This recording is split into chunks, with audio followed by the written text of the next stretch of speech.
인간의 존엄함이 빛나는 순간은 언제일까요? 그리고 인간의 존엄함은 무엇이라고 말할 수 있을까요? 이 질문은 인간의 조건에 대한 인간은 무엇인가? 인간은 무엇으로 살아가는가? 언제 인간이 인간다울 수 있는가에 대한 다른 질문의 형태일 것 같아요. 그래서 현대 공리윤리학에서는 또 절대적 윤리학이든 공리주의적 윤리학이든 인간의 존엄성을 주체로 보통 표현하기도 하죠. 그리고 우리 각자에게 할당되어 있는 권리가 있어요. 목이 있죠. 당연히 권리를 행사할 수 있는 목이 있고 그 목을 배분이 잘 되었을 때 정의가 나타나고 그 정의를 우리 사회가 잘 시스템 속에서 굴러갔을 때 그것이 정의로운 사회, 인간의 권리가 주장이 되어지고 인간의 존엄함이 빛나는 거라고 이제 규정하고 있죠. 그래서 이 공리주의적 사회에서 현대 윤리학에서는 인간의 존엄성은 자율성이 있는 것 같아요.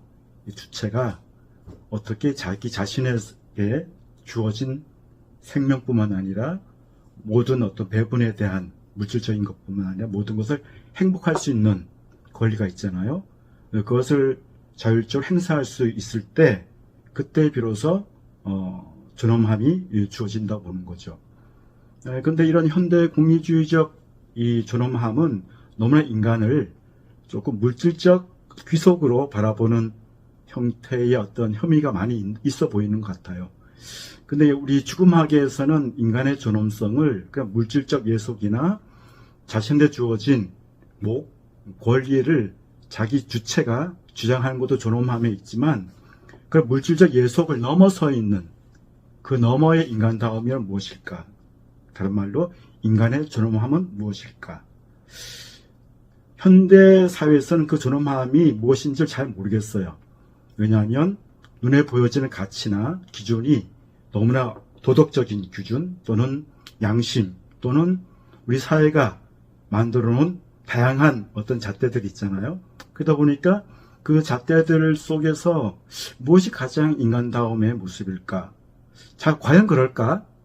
이런 의문을 제기가 되어지는데 저는 인간의 존엄함은 언제 나타나는가?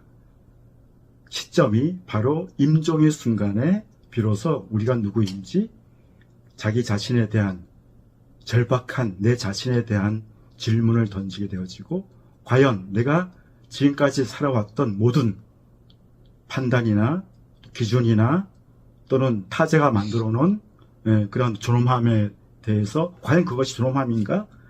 이렇게 질문할 수 있는 계기가 바로 상실과 죽음의 임종의 순간에 절박한 질문을 던졌을 때 새로운 삶의 우선순위와 가치가 무엇인지를 절박하게 이렇게 묻고 그것을 실천해 나가는 그 모습 속에서 존엄함의 모습이 나타나지 않을까 그런 생각이 들거든요.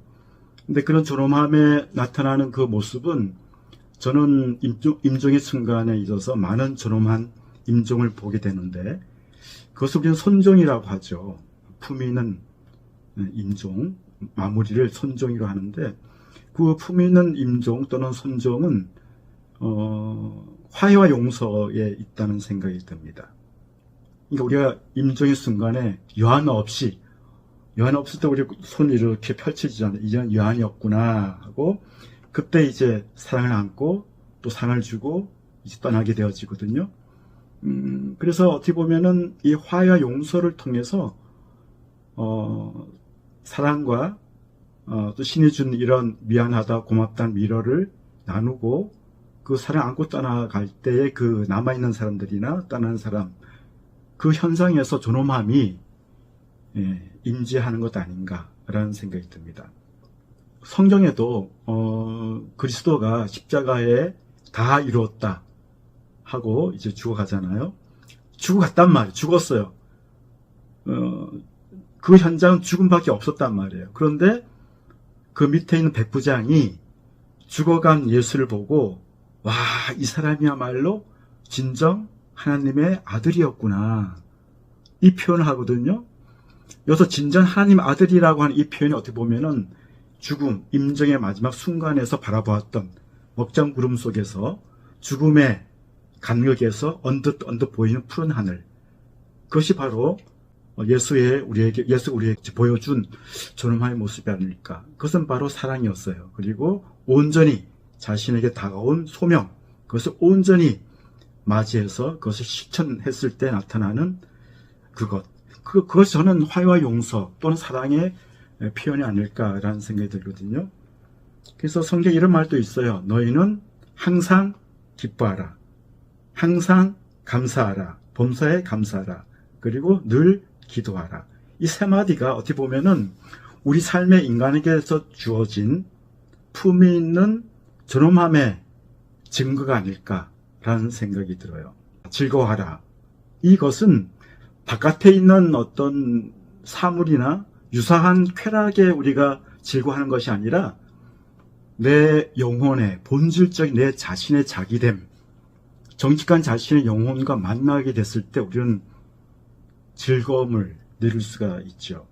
니체는 이런 말을 했어요. 너는 너 자신이 되어라. 베르데 두 비스트.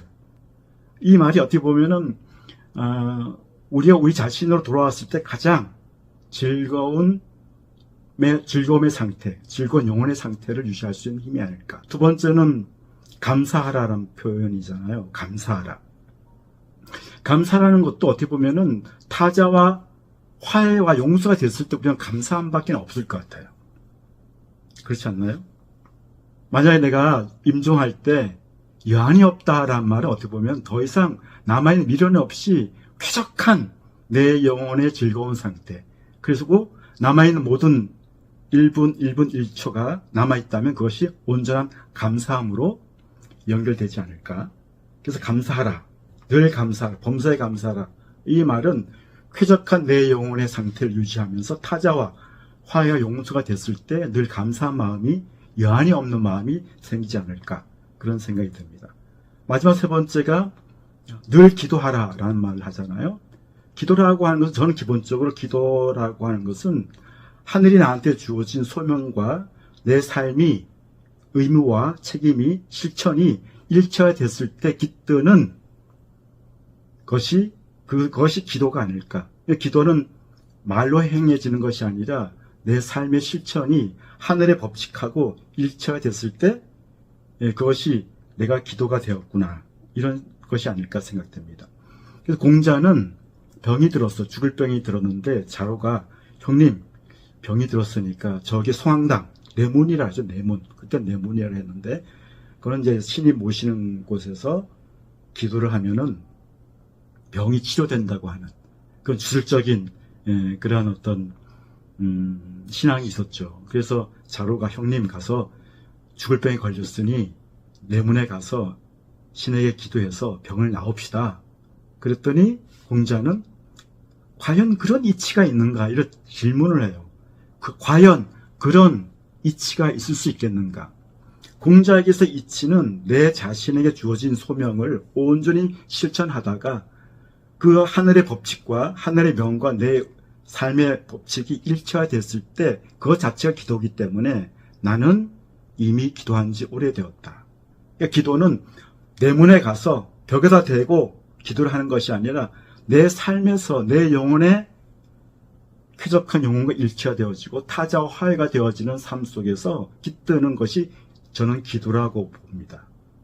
기도는 바깥에 있는 것이 아니라 내 삶 속에서 내 양심에서 내 영혼의 쾌적한 영혼과 일체화되는 것 속에서 실천되어지는 그 일치성이 바로 기도이다.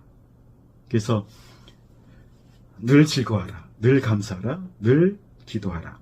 이 세 마디는 어떻게 보면은 존엄함의 인간이 인간을 신 가능성, 인간의 존엄함을 나타내는 하나의 어떤 절대적 조건이 아닐까. 그래서 인간은 물질을 넘어서 있는 영혼의 존재이고 정신의 존재이고 의식의 존재라는 거죠. 그렇기 때문에 그 지향점 속에서 우리 임종의 순간에 우리한테 다가온 소명을 온전히 실천하다가 남아있는 사람과의 화해와 용서가 이루어지고 더 이상 여한이 없다고 한다면 그 상황 속에서 존엄함은 깃든다는 거죠. 그래서 저는 존엄함이라고 하는 것은 바깥에 있는 것이 아니라 깃드는 무형의 정신적인 소산이다. 이렇게 봅니다.